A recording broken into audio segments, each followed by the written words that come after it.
ఈ పేరెంట్ అనమాట. ఇది మెయిన్ పేరెంట్. ఈ పేరెంట్‌కి ఈ చైల్డ్‌ని అసైన్ చేయాలి. ఈ చైల్డ్‌ని అసైన్ చేయాలనమాట. ఓకే. సో, దానికోసం అసైన్ చేయడానికి ఇక్కడ నువ్వు ఐడీ అయినా రాసుకో, క్లాస్ అయినా రాసుకో, నో ఇష్యూస్. అలాగే ప్రొడక్ట్స్ అని చెప్పి రాసుకో. Products container. ఓకే. కంటైనర్ ఇది. ఓకే. సో, ఇక్కడ కంటైనర్ అని చెప్పి రాసేసుకొని ఓకే. సో, ఇది సెలెక్ట్ చేయాలి మళ్ళీ. ఎందుకంటే దీని లోపల పుష్ చేయాలనమాట. మీరు ఇక్కడ చూస్తే దీని లోపలికి వస్తాయి. ఇప్పుడు రాదు. ఇప్పుడైతే రాదు. తర్వాత మనం చూడొచ్చు. ఎలిమెంట్స్‌లో చూడొచ్చు. ఇక్కడ చూస్తే ఇక్కడ మెయిన్‌లో ఇదిగో ప్రొడక్ట్ కంటైనర్ ఇప్పుడు ఎంప్టీ ఉంది. కాకపోతే దీన్ని మనం ఇప్పుడు సెలెక్ట్ చేస్తామనమాట. జావా స్క్రిప్ట్‌లో. మేబీ ఇక్కడ టాప్‌లోనే సెలెక్ట్ చేద్దాం. ఎక్కడ సెలెక్ట్ చేసినా ఏం కాదు. Const okay. కంటైనర్ అని చెప్పి రాసేసుకో. ఈక్వల్ టు డాక్యుమెంట్ డాట్ ఏదైనా గానీ query selector. Okay. Query selector అయినా గెట్ ఎలిమెంట్ బై ఐడీ అయినా ఓకే. సో, అది ఐడీ కాబట్టి హ్యాష్ పెట్టేసి ఇలా రాసేసుకోవచ్చు. That's fine. ఓకే. ఇది అవసరం లేదు. ఓకే. ఇదనమాట. సో, సేమ్ ప్రొడక్ట్స్ కంటైనర్ అంతే. ఐడీ వచ్చేసింది. ఇప్పుడు మనము ఈ కంటైనర్‌కి మనము ఈ చిల్డ్రన్‌ని అసైన్ చేయాలి. అసైన్ చేయాలంటే మనకున్న ఈ మెథడ్స్ ఏంటి అంటే ఒకటి ఇన్నర్ HTML లేదా text content. Okay. So, first of all మనము డాట్ టెక్స్ట్ కంటెంట్ ఇక్కడ డాట్ దానికే ఈ కంటైనర్‌కి అసైన్ చేస్తాం కాబట్టి వేరియబుల్ తీసుకొని డాట్ పెట్టేసి టెక్స్ట్ కంటెంట్ అని చెప్పి రాసేసుకోండి. సో, ఇప్పుడు మనము అసైన్ చేస్తాము. ఓకేనా? Okay. First of all assign చేద్దాం ఒకటి. అది ప్లస్ ఈక్వల్ టు అంటే మళ్ళీ ఎక్కువ ఉంటే యాడ్ అవుతాయి. ఇలా చూద్దాం ఒకసారి. ఓకే. ఇప్పుడు చూసాం. We are done. అయిపోయింది. జస్ట్ ఈ HTML అసైన్ చేయడం అంతే. ఇప్పుడు ఈ టెక్స్ట్ కంటెంట్ ఒకసారి చూస్తే ఇదిగో చూడండి మనకి as is division heading 1 as is కనిపిస్తుంది. సి బట్ మనకి ఈ డివిజను హెడింగ్ 1 అనేది HTML. కాబట్టి మనం HTML ఇలా చూపెట్టొద్దు కదా! సో, ఇక్కడ మనము ఈ టెక్స్ట్ కంటెంట్ అనేది వాడడం వల్ల ఏమైతుందంటే టెక్స్ట్ కంటెంట్ అనేది ఈ HTML అనే వేరియబుల్ లోపల ఉన్న ఈ కంటెంట్ ఏదైతే ఉందో అది యాజ్ టీజ్‌గా రెండర్ చేస్తుంది. యాజ్ టీజ్‌గా చూపిస్తుందనమాట. ఓకేనా? అది ఇర్రెస్పెక్టివ్ ఆఫ్ అది డివ్ ఉందా, హెడింగ్ 1 ఉందా దానికి సంబంధం లేదు. అక్కడ ఉంది నేను చూపిస్తా అంతే. యాజ్ టీజ్ అక్కడి నుంచి తెచ్చి ఇక్కడ చూపిస్తుందనమాట. దానికి సంబంధం లేదు. ఏది టెక్స్ట్ కంటెంట్‌కి. అదే మనకి ఇన్నర్ HTML చూసామనుకోండి ఏం చేస్తా అంటే ఈ HTML అంటే ఇంటర్నల్‌గా HTML కోడ్ ఏదైనా ఉందా లేదా చెక్ చేస్తా అనమాట. ఈ మెథడ్ ఇన్నర్ HTML అనేది. సో దట్ ఇప్పుడు మనకి ఇప్పుడు రిఫ్రెష్ చేసినా ఓకే. ఇప్పుడు క్లిక్ చేస్తే మనకి అవన్నీ రావు. డైరెక్ట్‌గా కంటెంట్ వస్తది. You can see. We got the content. ఈ కంటెంట్ అనేది మనకి డేటాబేస్ నుంచి వస్తుంది. ఇవన్నీ మనము రాయలేదు. ఈ ప్రైస్ రాయలేదు. ఈ రేటింగ్ రాయలేదు. మెన్స్ క్లాతింగ్ ఇక్కడ కావాలి అంటే ఇలా ఇక్కడ పక్కకి మీరు స్పెసిఫిక్‌గా ఇక్కడ ప్రైస్ అంటే ప్రైస్ అని చెప్పి పడుతుంది. ఇలా రాసుకోండి. ఓకేనా? ప్రైస్ అయితే ప్రైస్. ఓకే. ఇక్కడ ఒక డాలర్ సింబల్ పెడితే డాలర్ కూడా వస్తది. ఓకే. ఇక్కడ డాలర్ పెట్టు. ఇంకొకటి నార్మల్‌గా డాలర్ వస్తది. సో, ఇక్కడ రేటింగ్ ఇక్కడ రాసి అది స్ట్రింగ్ లాగా వస్తది. కంటెంట్ లాగా వస్తది. ఇక్కడేమో కేటగరీ. ఓకే. ఇక్కడేమో అబౌట్ అని చెప్పి రాయి. డిస్క్రిప్షన్ అంటే బాగోదులే గానీ అబౌట్ ప్రొడక్ట్. సో, ఇప్పుడు అంతే. ఇది క్లోజ్ చేస్తున్నా మనకు అవసరం లేదు. ఇప్పుడు క్లిక్ చేయండి. ఓకే. ఇమేజ్ చాలా పెద్దగా వస్తుంది. ఇక్కడ ప్రైస్ బానే వస్తుంది. రేటింగ్, కేటగరీ, అబౌట్ బానే వస్తుంది. బట్ ఇమేజే పెద్దగా వస్తుంది. సో దట్ ఇక్కడ మనం డైరెక్ట్‌గా ఏం చేయొచ్చు అంటే క్లాస్ ఉంటది కదా! క్లాస్ నేమ్ ఇక్కడ మనము బూట్‌స్ట్రాప్ కూడా వాడుకోవచ్చు. డైరెక్ట్‌గా క్లాసెస్. ఇక్కడ హైట్ వచ్చేసి మేబీ 50 చూద్దాం. 50 30 వస్తదా? అయినా రావట్లేదు. విడ్త్ వాడదాం. సెట్ అయింది. లేదంటే 25 వాడదాం. ఓకే. సో, ఇప్పుడు ఒకసారి చూద్దాము. Okay. That's fine. You can see. మనకి డేటా అనేది వచ్చింది. ఒకసారి మనం ఇలా ఎక్స్‌ప్లెయిన్ చేస్తే మనకి డేటా అనేది వస్తుంది ప్రాపర్‌గానే. బట్ ఇది చాలా పెద్దగా ఉంది. నేను దీనికంటే బెటర్‌గా మనకి హైట్ అనేది అట్రిబ్యూట్ ఉంటది కదా! అది తీసుకుంటా. అది బెటర్. హైట్ ఇలా రాసుకోవచ్చు. అన్ని అట్రిబ్యూట్స్‌కి యాక్సెస్ ఉంటది. బట్ స్ట్రింగ్ ఫార్మాట్‌లో ఉంటది. సో, ఇక్కడ 250 పిక్సెల్స్ అనుకుంటున్నా అంతే. ఓకే. ఇది వచ్చేసింది. Done. It's working fine. Now మనకి ఇది ఒక్క ప్రొడక్టే అయితే లేదు కదా! మనకి 20 ప్రొడక్ట్స్ ఉన్నాయి. అవునా? ఇదైతే డన్ ఇంకా మనం చూపెట్టాం. బట్ మనకి 20 ప్రొడక్ట్స్ ఉన్నాయి. ఇప్పుడు నేను చేంజ్ చేయాల్సిన ఏంటి అంటే ఇక్కడ నాకు 20 ఉన్నాయి. నేను ఫస్ట్ ఏం యాక్సెస్ చేస్తున్నా? ఫస్ట్ ప్రొడక్ట్ ఇక్కడ అంటే ఫస్ట్ అంటే 0th ఇండెక్స్ పొజిషన్. ఇప్పుడు నేను ఇక్కడ 1 చేస్తా. ఇక్కడ 1 అప్డేట్ చేస్తా. చూడండి మనకి ఇక్కడ సెకండ్ ప్రొడక్ట్ వస్తది. ఒకటి క్లిక్ చేయాలి. క్లిక్ చేసి వస్తది. ఓకే. అక్కడ సెకండ్ అని చెప్పి రాస్తా. ఇదిగోండి. Men's casual premium T shirts అంటే ఇక్కడ వేరే టీ షర్ట్ అంటే ఇక్కడ బేస్డ్ ఆన్ ఇండెక్స్ పొజిషన్ 1లో ఉన్నది. ఇందులో ఉన్న ఇమేజ్ ఈ కీస్ కామన్‌గా ఉంటాయి. చూసాం కదా! ఇందులో ఉన్న అదే కీ, ఇందులో ఉన్న అవే కీ. కీ అనేవి కామన్. బట్ అందులో వచ్చే వాల్యూ ఈ ఇమేజ్ లింక్ వాల్యూ అనేది ఇమేజ్ లింక్ డిఫరెంట్‌గా వస్తుంది. రేటింగ్ డిఫరెంట్గా వస్తుంది. ఈ వాల్యూ మాత్రమే చేంజ్ అవుతుంది, బట్ కీస్ మాత్రం సేమ్ ఉన్నాయి అన్నిట్లలో. చూడండి, price, title, description, image, rating, category. So ఇదే అనమాట అడ్వాంటేజ్. ఎందుకు అంటే మనకి కీస్ అనేవి కామన్గా ఉంటాయి, యాక్సెస్ చేసే వాల్యూస్ మాత్రం డిఫరెంట్గా ఉంటాయి ఆల్వేస్ రియల్ టైంలో. అందుకే మనకి ఇప్పుడు ఇక్కడ చూడు, ఇక్కడ మనం ఓన్లీ చేంజ్ చేయాల్సిందల్లా ఒక ఇండెక్స్ పొజిషన్. బట్ అలా అని చెప్పేసి ఎవ్రీ టైం మనకి యూజర్ గాడు వచ్చి కోడ్లో అదే ఇట్లా అదే చేంజ్ చేయడు కదా. అంటే ఈ ఇండెక్స్ పొజిషన్స్ వాడొచ్చి వాని కోసం మనం ఏం చేంజ్ చేయొద్దు. ఓకేనా. చూడండి, ఇక మెన్స్ కాటన్ ఇక్కడ చూడండి, నేను ఏం అప్డేట్ చేస్తున్నా 0 నుంచి 1, 2, 3, 4 వరకు వస్తున్నాయి. ఇలా 3, ఇప్పుడు 4 అయితే 4 అప్ టు 20 వరకు వస్తాయి. ఓకే, 4 క్లిక్ చేసి ఇక్కడ క్లిక్ చేయాలి. ఓకే, బట్ ఎవ్రీ టైం మనం ఇక్కడ చేంజ్ చేస్తున్నాం, ఓన్లీ ఇండెక్స్ పొజిషన్ మాత్రమే చేంజ్ చేస్తున్నాం. బట్ మనం ఇండెక్స్ పొజిషన్ చేంజ్ చేయకుండా మనం ఏం చేయొచ్చు, అందులో 20 వరకు ఉన్నాయి. ఏం చేయొచ్చు అంటారు? ఏం చేయొచ్చు అంటారు?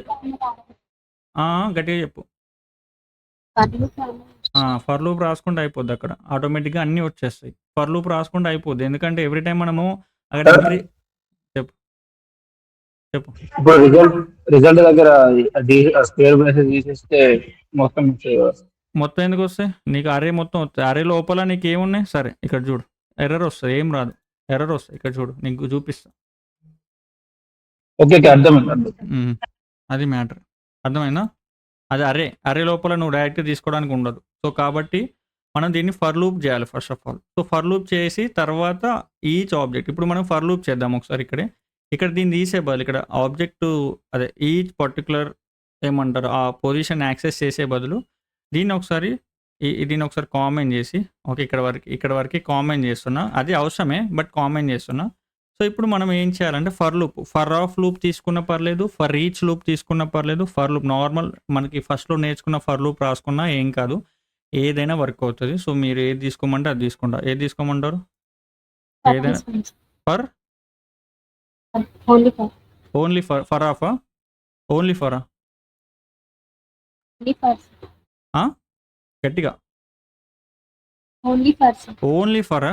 ఓకే, ఓన్లీ ఫర్ అయినా పర్లేదు, only for. Okay, let i equal to 0, ఎందుకంటే మనకి ఇండెక్స్ పొజిషన్ 0 నుంచి స్టార్ట్ అవుతుంది. ఓకేనా. సో అది అరే అనేది లెంత్ వరకు చెక్ చేయాలి, ఎందుకంటే ఇది మనకి ఇది అవసరం లేదు. ఫస్ట్ ఆబ్జెక్ట్ అనేది కూడా అవసరం లేదు. ఈ రిజల్ట్ అనేది అరే. ఓకే, ఈ రిజల్ట్ అనేది అరే, మనకి అది కూడా అవసరం లేదు. ఓకే, ఈ రిజల్ట్ అనేది అరే. సో దీని లెంత్ వరకు చెక్ చేయాలి. ఓకే, కాబట్టి ఐ లెస్ దెన్ అనేది అరే అదే రిజల్ట్ డాట్ లెంత్, అంటే దాని యొక్క లెంత్ ఎంతవరకు ఉంటే అంతవరకు అనమాట. తర్వాత ఐ ప్లస్ అంతే, అయిపోయింది, ఇదే లూప్. సో ఇందులో ఒకసారి మనం కన్సోల్ లాగ్ చేసి చూద్దాము. కన్సోల్ డాట్ లాగ్ ఈ రిజల్ట్ ఆఫ్ ఐ అంటే ఎవ్రీ టైం మనకి ఆ యొక్క ఇండెక్స్ పొజిషన్ అనేది చేంజ్ అవుతూ ఉంటుంది, కాబట్టి మనకి ప్రతిసారి ఈచ్ ఆబ్జెక్ట్ అనేది వస్తుంది. సో దట్ ఒకసారి మనం క్లిక్ చేసి చూద్దాం. ఇక్కడ క్లిక్ చేసా, ఇదిగోండి వస్తున్నాయి. ఇదిగో 20 టైమ్స్, ఇదిగో 20 ఐడి 20, ఇవన్నీ 20 అనమాట. 1 నుంచి 20 వరకు వస్తాయి. ఇదిగో 1, 2, 3, 4, 5, 6, 7, 8, 9, ఇదిగో 10, 11, 20, ఇంకా 20 వరకు వస్తాయి. అందులో మళ్ళీ సేమ్ ఆబ్జెక్ట్ అనేది వస్తుంది, సేమ్ అదే కేటగిరీ, అవన్నీ keys, category, description, image, price, rating. ఇంకా ఎక్కడ చూసినా నువ్వు లాస్ట్ చూసినా అవే ఉంటాయి. Category, description, image, price, rating కామన్గా ఉంటాయి. ఇప్పుడు మనం ఏం చేయవచ్చు అంటే ఇక్కడ మనం ఆల్రెడీ ప్రతి ఆబ్జెక్ట్ నుంచి ఈ లైన్ నెంబర్ 44, ఇదే లైన్ నెంబర్ 44 నుంచి వస్తుంది. యూ కెన్ సీ ఇక్కడ నుంచే. సో ఇప్పుడు మనం ఆల్రెడీ ఇక్కడ డీస్ట్రక్చరింగ్ ఇవన్నీ కాన్సెప్ట్స్ అన్ని చేసేసాం. సో దట్ మనం ఏం చేయవచ్చు అంటే ఇదంతా తీసుకెళ్ళి ఆల్రెడీ చేసేసాం డీస్ట్రక్చరింగ్, ఇది తీసేసి కావాలంటే కామెంట్ చేసుకో, తీసేయాల్సిన అవసరం లేదు. ఇది లోపల పేస్ట్ చేయండి, ఇందాక మనం రాసిన కోడ్ అంతా పేస్ట్ చేసేసి అన్కామెంట్ చేసి, అవసరం లేదు ఇంకా అన్కామెంట్ చేసేస్తే వచ్చేసినట్టే. సో ఇప్పుడు మనకి ఈ ఫస్ట్ ఆబ్జెక్ట్ కింద లేదు, ఈ వేరియబుల్ అనేది లేదు. సో లేదు కాబట్టి మనము ఈ రిజల్ట్ ఆఫ్ ఐ ఇది ఏదైతే ఉందో ఇక్కడ తీసుకోవాలి. ఎవ్రీ టైం మనకి ఆ యొక్క ఆబ్జెక్ట్ అనేది వస్తుంది అనమాట. ఓకే, ఇక్కడ every time result of I అనేది ఇక్కడ వస్తుంది, ఎందుకంటే ప్రతిదీ ఆబ్జెక్ట్ కాబట్టి రిజల్ట్ ఆఫ్ ఐ నుంచి మనం తెచ్చుకొని, సో దీన్ని మనం ఒకసారి ఫార్మాట్ చేద్దాము. ఓకే, ఫార్మాట్ డాక్యుమెంట్ ఇక్కడ తెచ్చుకొని, ఇది పని చేస్తలేదు, ఫార్మాట్ అనేది రావట్లేదు, ఇది పని చేయట్లేదు, ఫార్మాట్ అవ్వట్లేదు, బట్ దట్స్ ఫైన్, ఏం కాదు. అంటే మనకి స్టేట్కి ఒక దగ్గర సెట్ అవుద్ది అనమాట కోడ్. ఇట్స్ ఓకే, ఇంకా మనమే చేసుకోవాల్సి వస్తుంది, ఇంకా మనం ఏం చేయలేము. ఓకే, ఇలా దీన్ని ఫార్మాట్ చేయడం అంటారు, అంటే ప్రాపర్గా అలైన్ చేయడం అనమాట కోడ్ని ఒక వేలో. ఓకే, ఇలా. సో జావాస్క్రిప్ట్ లో సార్ ఇప్పుడు జావా స్క్రిప్ట్ లో HTML కోడ్ రాయాలంటే డైరెక్ట్ HTML అని ఇవ్వాలా? Const HTML. అది కాన్స్ హెచ్టిఎంఎల్ ఇవ్వాలనే కాదు, నీకు అదే చెప్పింది. అదే ఇక్కడ నేను ఏది రాస్తే గొర్రెలు ఫాలో అంటే ఫాలో కాకండి, మీ ఇష్టం వచ్చినట్టు రాసుకున్నాను కూడా చెప్పిన మీకు, అదే ముందుగా అట్లా చెప్పింది అదే. ఇలా రాసుకో, ఏదైనా వేరియబుల్. ఈ వేరియబుల్ ఏదైనా రాసుకో, కాన్స్టాంట్ రూల్ ఏం లేదు, లెటర్ రాసుకున్న వర్క్ అవుతుంది. ఓకేనా, ఏదైనా రాసుకో, నో ఇష్యూస్. బట్ ఇక్కడ మనకి చేంజ్ చేయొద్దు, మళ్ళీ ఇది మళ్ళీ చేంజ్ చేయడానికి రాదు కాబట్టి చేంజ్ చేయొద్దు కాబట్టి కాన్స్ రాసుకున్నా. బట్ ఇలా బ్యాక్ టిక్స్ పెట్టేసి ఈ కోడ్ ఏదైతే రాసుకుంటో రాసుకొని ఇన్నర్ HTML మాత్రమే పనిచేస్తుంది, టెక్స్ట్ కంటెంట్ అనేది పనిచేయదు. ఇందాక చూసావు కదా, అది యాజ్ ఈజ్ రెండర్ చేస్తుంది. Okay, so we are done. ఇక్కడ మనము ఫర్ లూప్ అవుతుంది ఎవ్రీ టైము. అది అర్థమైందా అది ఉదయ్ నీకే? అర్థమైంది. కానీ ఇమేజ్ దగ్గర స్టైల్ అవన్నీ అవసరం లేదా? ఇమేజ్ దగ్గర స్టైల్స్ నువ్వు డైరెక్ట్ హైడ్ కావాలంటే చేసుకున్నాను. చేసుకోవచ్చు, నువ్వు అదే స్టైల్స్ మనం చేసుకోవచ్చు. ఇక్కడ క్లాసెస్ పెట్టి బూట్స్ట్రాప్ క్లాసెస్ అయినా వాడుకోవచ్చు, లేదు నువ్వు CSS స్టైల్స్ వాడుతా అన్నా వాడుకోవచ్చు. ఇప్పుడు చూడండి ఓకే. మనము ఓకే, నేను చెప్తాను, స్టైల్స్ కూడా యాడ్ చేద్దాం, ఒక 5 నిమిషాలు ఎక్స్ట్రా తీసుకొని, దట్స్ ఫైన్. ఓకే, సో ఇప్పుడు మనకి చూడండి ఇక్కడ మనము ఇదంతా మనం తీసుకుపోయి ఈ కంటైనర్లో వేస్తున్నాం, ఇన్నర్ HTML అని చెప్పేసి. ఈ కంటైనర్ ఎక్కడ ఉంది, మనం తెచ్చుకుంటున్నాం ఇక్కడ ప్రొడక్ట్స్ కంటైనర్ అని. ఎక్కడ ఉంది HTMLలో, ఇది అనమాట ఎంటీ డివ్. ఇక్కడ మనం చూద్దాం ఒకసారి, క్లిక్ చేసిన తర్వాత ఏమవుతుంది ఏంటి అనేది. ఇప్పుడు ఏమో ఇది ఎంటీ ఉంది, ఇది ఇలా ఉంటేనేమో డౌన్లో ఇలా వస్తుంది కాబట్టి ఇక్కడ ఏం లేదు, ఇది ఎంటీ ఉంది. ఓకే, ఒకసారి నేను క్లిక్ చేస్తా, చూడండి ఎలా అవుతుంది ఏంటి అనేది. ఇందులో వచ్చి పడతాయి, ఇదిగో ఇది అప్డేట్ అయింది. ఇది క్లిక్ చేస్తే చూడండి మళ్ళీ అందులో డివ్, అందులో మొత్తము డేటా వచ్చిందనమాట, అంటే అప్డేట్ అయింది. కనిపించిందా? ఒకసారి డౌన్లో వేస్తే ఇక్కడ వస్తుంది అంతా. ఓకే, ఇది ఎందుకు ఒకటే వస్తుంది, అన్నీ రావాలి ఒకటే ఎందుకు వస్తుంది అంటే, ఇక్కడ మనము ప్లస్ ఈక్వల్ టు అంటే దానికి రీఅసైన్ చేసుకుంటూ వెళ్ళిపోవాలన్నమాట, మనం మిస్టేక్ చేసింది ఇక్కడ. సో ఇక్కడ ప్లస్ ఈక్వల్ టు అంటే మనకి ఎవ్రీ టైం దానికే 2, 3, 4, 5 అప్ టు 20 వరకు అన్నీ ఆటోమేటిక్గా అసైన్ అవుతాయి. ఓకే, ఇలా వస్తాయి అన్నమాట. ఇది మ్యాటర్. ఇలా మనకి ఇది ఒక కైండ్ ఆఫ్ ఫెచ్ రిక్వెస్ట్ అయింది. ఈ డేటా అనేది DB నుంచి వస్తుంది ఇప్పుడు మనకి. సో దట్ DBని బేస్ చేసుకొని ఇక్కడ మనం చూపెట్టడం అనమాట, మనం రాయాల్సిన అవసరం లేదు. ఇదిగో ఈ చిన్న లైన్ ఆఫ్ కోడే, ఈ లైన్స్ ఆఫ్ కోడే ఇందులోనే మనకి అసింక్రనస్ ప్రోగ్రామింగ్ కవర్ అవుతుంది, ప్రామిసెస్ కవర్ అవుతాయి, ఈ ఫెచ్ మెథడ్స్, అదే ఆ మెథడ్స్ ఏవైతే HTTP మెథడ్స్ ఉన్నాయో అవి, అందులో ఒకటి గెట్ మనం చేసింది ఇప్పుడు. ఇవన్నీ కాంబినేషన్ మనం 4 రోజుల నుంచి ఏదైతే మాట్లాడుకుంటున్నామో ఇగో ఈ మొత్తం కోడ్లో ఉంటుంది అనమాట. అన్ని కాన్సెప్ట్స్ ఇందులో ఉంటాయి, అది మ్యాటర్. సో అలా మనము ఇది మళ్ళీ DOM మ్యానిపులేషన్స్, DOM కిందకి వస్తుంది. ఇలా మనము తెచ్చుకున్నాము, చూపెడుతున్నాము with the help of inner HTML. So ఇది అన్నమాట అసలైన మ్యాటర్.